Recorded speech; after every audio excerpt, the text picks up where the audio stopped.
art and character designs provided by Demon Artie. Be sure to follow her over on Twitter at ArtieDemon. Want to be first to have access to early artwork, concept sketches, exclusive art that can't be seen anywhere else? Then support Demon Artie over on her Patreon. Link in description below. Welcome everyone back to the Crimson 15 Podcast. I'm your host, Crimson Sin. Be sure to check us out over on Twitter at C15 Podcast. Join the discussion over on Discord, link in the description below. And if you're enjoying the videos, be sure to sub, like, share, and hit that bell for notifications. Episode 36 of Amphibia Combat Camp. When I saw that title, I was thinking, oh, okay, this is kind of weird. I'll see where this is going. And it's a good episode. It may seem like filler, but Anne learns how to fight a little more. She's fought before in the series, but it's all been just her instincts and her previous sports type stuff. So she kind of knows how to move around and stuff like that, but she actually learns a little bit of swordmanship here, and so does Polly and Sprig. They learn a little bit kind of more combat stuff, which is kind of cool because I'm sure this is going to come out and be useful later on. This is a very dangerous world, and the whole kind of like, I'm assuming it's going to be a big battle with the toads, but a pretty fun episode. We open up, and I guess Hop Pop's going to some farmers convention, and he needs to drop off everyone at a day camp, for the weekend. Anne is 14? So she doesn't necessarily need a babysitter, but he just wants to make sure they're safe. So he's taking them to this place. It's some cool looking tower, and some guy shows up in very heavy accent, and Hop Pop's like, hey, what happened to the other people who used to run this? He's like, oh, last year they sold the business to me, and now I run it. So Hop Pop's like, oh, okay. He introduces the kids and everything and drops them off, and I'm like, oh, and I'm thinking to myself, there's something up with this guy. He's like a little too, like his voice and everything. I didn't trust him. I'm like, oh, he's like a teacher. And he's like the way he says, like, oh, I'm going to teach him discipline and everything. He's like, ugh. And Anne's like, I like seeing Anne in the human world. Like, I kind of want to watch that series. But she doesn't like teachers. And you can just tell from the way we've been with Anne for 36 episodes. She is smart. She is, she doesn't like having people tell her what to do. And she reminds me of so many freaking kids I know. But she shows her like trying to teach her math, and she's just playing totally like a classic Game Boy. Even sounds like a classic Game Boy. Okay, so then you carry the 3 and not again. You'll never take me alive! Anne, get back here! And she just takes off. Oh, teachers, they just have it in for me. I've heard that so many times, it actually makes me physically ill. No, these teachers aren't in, they don't have it in for you. You're actually a bad student. Did you ever think of that? But yeah, the way she tells the story is like, oh, they're awful and everything. But when we saw in the flashback, it's like, he's just a regular math teacher, and like, you're totally blowing this way out of proportion. But as soon as Hop Pop's out of sight, it's like, oh, time to teach you what I'm really here. We all love Princess Bride, right? Is there a person who doesn't love Princess Bride? And Inigo Montoya, look at his hair, look at his chest. He has a hairy chest, even though he's like a newt. Like, okay, his hair, it's Princess Bride 1000%, accent and all. And they're like, oh, wow. He's like, oh, this isn't just a regular school. This is a combat school for kids. And he's like, I'm like, oh, that could be fun. And I first thought, oh, is this going to be like a pretend thing? But no, this is like an actual real kind of like a combat camp. And he actually teaches them combat stuff. So he hits Sprig in the head. It's hilarious. Stay on your toes. Trust no one. Ah, look over there! Wait, is it danger? What? I said trust no one! Now, follow me, and we will begin the next lesson. Then you get inside, and just look at this detail right here. This one screen has more detail in it than the whole entire 4 seasons of She-Ra. Except for some of like the background shots, but look at this. All this stuff, the light coming through the window, the way that it's diffused because it's kind of as a stained glass and everything. They spend so much time making these backgrounds look amazing. It's not needed, but it's freaking awesome. So you see all these weapons and everyone. Like the first thing is choose your weapon. Polly walks up to like this like thing of mushrooms. Like, oh, what are these like poisonous things?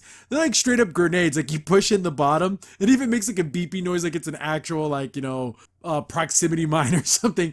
Ah, the noble boom shroom. Small, unassuming, but in the right hands.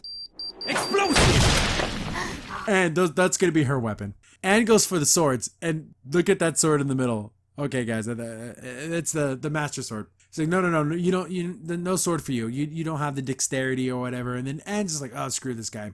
Sprig has his little size, very Raphael. So they're gonna start doing their combat training. You have to hop between the tires, and Anne's just going through the motions. I hate this. I don't want to do any of this. Even though you think this would really be right up Anne's alley, that she would want to do stuff like this, she just hates teachers. That whole idea of having a teacher. Her and Ida have that same thing from the Hal House. So they're doing all kinds of stuff, climbing on the doing the monkey bar. She falls. They have to climb the tower, and he's always writing her saying, "Oh, you're climbing wrong. You're doing this wrong." He's like, "Oh, he just hates me." And Sprig has a good idea. He's like, "Why don't you just ask him what's going on with this?" Oh, and Anne's like, "Oh, that's just a stupid idea, whatever." But it makes sense. Just talk to the guy. And even Dave scolds her falling. "Oh, your falling's terrible." Even your fall needs work, Anne. They're having like their little night training, and he's like, "Yeah, it's time for dinner." "Oh, look at this moon and the clouds. Oh, it's beautiful." We get to it's mealtime, and I was like, what a quinoa micro bowl. Oh my goodness. This guy's like one of those vegan dudes. But Anne, he's like, "Where's Anne? She needs to eat." It's like, "Oh, she's up in the tower. She wants to be alone." He climbs up there and he's like, "You'd be a fool to fight with an empty stomach." And Anne's like, "Can I talk to you?" He's like, "Yeah, what do you need?" He's like, "Do you not like me?" He's like, "Of course I like you." Like, "What do you mean? You're always picking on me and you're always pushing me. It's just like the teachers at home. You're always trying to get me to do things." And he's like, "I see potential in you. And I push you so hard because I know you can reach that potential. I know you can be great. And I'm sure your teachers back home see the same thing in you." I think that's what Anne needs, some like one-on-one time. I think she'll do better like in a smaller class size, maybe like a private school. I'm talking about this character like she's a real girl. She has a lot of drive, a lot of talent, but she runs into an obstacle. She gives up so early, but she needs that teacher to be there for her to like say, "I know you can do this. It maybe seem difficult. You may not get this math problem or how the formula works, but I know once you get it, you're going to just hit the ground running." He gives her the sword saying, "Here, I think you're ready for it." And it was like my father's sword again, Princess Bride. And he gives it to her. I like how she pulls it out. It's all glowing and everything. It's freaking cool looking. And so it's the next morning and we get some fight training with the sword. And this guy's really quick. And he's like, "Anne, of course I'm faster than you, but you have to think outside the box. You have to use everything, your environment, you use everything to your advantage." So she sees the sunlight and uses the blade to blind him for a second, then knocks his sword out of his hand. Pretty cool. Then he's like, "Oh, all you guys have improved so much. Tomorrow's your final test because it's our last day together. Here's the plan. He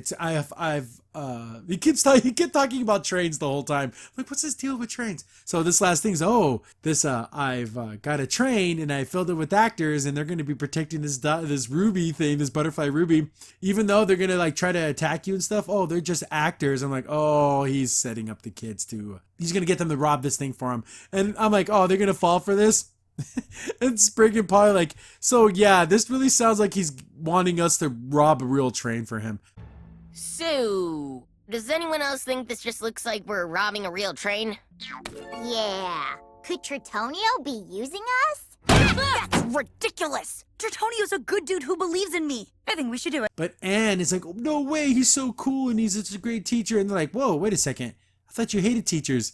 And it's like, "No, I like him now. Like, because he believed in her." And I feel so bad because we know Anne's getting played here. And I was thinking, oh, dang, this is going to ruin whatever gains she made of trusting a teacher, trusting a mentor is going to be dashed because this guy was just using her. So she convinces Sprig and Polly because they just listen to her. They get the train to stop because Sprig does his best Oliver Twist. And they're like, "Oh, this poor orphan, his ankle's twisted." So these guards get on the toads, which is pretty cool how they're showing like not all these toads are bad. They're just doing their job. So they get out there and try to help him. Anne and Polly get up there. She uses her little like it's funny because everything's animal based. So this train is powered by a bug, but you just throw hot coals on them and that gets them to go. I'm like, that's so freaking mean. Animal cruelty. So like, wait a second, your foot's not spraying, and they just basically hijack the whole train. I'm like, oh, what a bunch of jerks. One guy catches up and they end up kind of having to fight him for a little bit, and Anne uses her sword ability and skills and knocks him out. Acting is fun! I trusted you! Oh my gosh! Orphan! Pretty decent. They're not very long action scenes, but they're pretty decent for this kind of show. It's not even an action show. They're like, oh wow, these actors are they're really convincing. They're not actors. So they use the bombs to break into the cargo hold where the thing's being held. Their teacher shows up and is like, oh, I'm so proud of you kids. You did, you passed the test. This is wonderful. And remember, the first thing I taught you is like, you never trust anyone. And like, and he betrays him. He locks the top of the thing on, and he's going to get away, and they're going to be sent to jail. I'm like, what a freaking jerk is sending these kids to freaking jail. Then Anne's like, damn it, he freaking lied to me. And I'm like, oh, she finally trusts someone, and they freaking betray her. But she's like, you know what, we're not going to let him get away with it. Polly still has plenty of her little explosion mushrooms, boom, they blow up and they get out of there. And they try to fight him, but he's actually a good fighter. Takes out Sprig and Polly pretty easily. So it's just Anne versus him, and they're going to have a sword fight. And then the smoke clears and everything. Pretty cool. They have a little sword battle on top of a train. Cool set piece. Even though it's not a very long sword fight, if you were to combine all the sword fighting in this whole episode, it's better than any of the sword fighting in all of She-Ra. And that's no joke. And that's an action show. And this comedy show did a better job. So this guy just kind of, kicks her in the face. She's about to fall off the train, and then she uses her blade to blind him, and boom, knocks him out. They pin him to the ground. Look how cool Anne looks like. This might be my thumbnail. This is freaking so cool looking. So they stop him, and they turn him in, and the guy's like, oh, wow, this guy's hit multiple trains. He's been doing it for a while now. He's been training kids to rob trains for him. So he's like, oh, you got to admit that I am, it's pretty, my imagination, like, he's like, I came up with a good idea. They're like, yeah, whatever, buddy. And they're throwing him in jail, and he's like, hey, Anne, I wasn't lying when I said you had potential. Like, you did. You beat me. So I just showed you you're a pretty good fighter. And then he has a fake goatee. He's like, was that even real? He takes it off. They get back to the school or the daycare where they were supposed to be. They're all like beat up and tired and everything. And I thought this was pretty cool of Anne, that she has really grown as a character. She's like, you know what? Oof, you probably dislike teachers more than ever now, huh, Anne? You know what? Tritonio might have been a crook, but he was onto something. When I get home, I'm gonna give my teachers another chance. Okay. And I guess bring up like, yeah, whatever, because they don't even care. But I thought that was really cool for Anne to have that growth. Hop Pop shows up, and he's all beat up too, so I guess he had some type of adventure. And, like, oh, I totally didn't get attacked by a bunch of, like, killer locusts. Oh, yeah, and we totally didn't try to rob a train. So, like, oh, yeah, I guess we didn't have a wacky adventure. And they made mention of that, too, like, every week we seem to have 2 wacky adventures. See, that's fourth wall breaking within context of the show that makes sense. And it's funny and it's for the audience, but it's a great joke and everyone can laugh. What a cool episode. Really cool action. I'm glad Anne got to learn some things, and this can be applied to her real life. It's not just about, oh, I got to learn how to use a sword and be a badass. Trusting a teacher, because they honestly do want you to do better. Yes, there's bad teachers out there, but most of them are good. I would say the majority of teachers want their students to learn. And I'm glad she's going to go, when she gets back home, she's going to give those teachers that chance. And I thought that was really cool. Anne, you seem oddly invested. Yeah, where's old teacher Stink Ann? That Anne is dead and buried. Crimson Saint here. Thanks for watching the video. If you're enjoying the content, be sure to sub, like, share, and hit the bell for notifications so you don't miss a single upload. If you have any tips or story ideas, hit us up on Twitter at C15Podcast, or better yet, join our Discord server, link in the description below.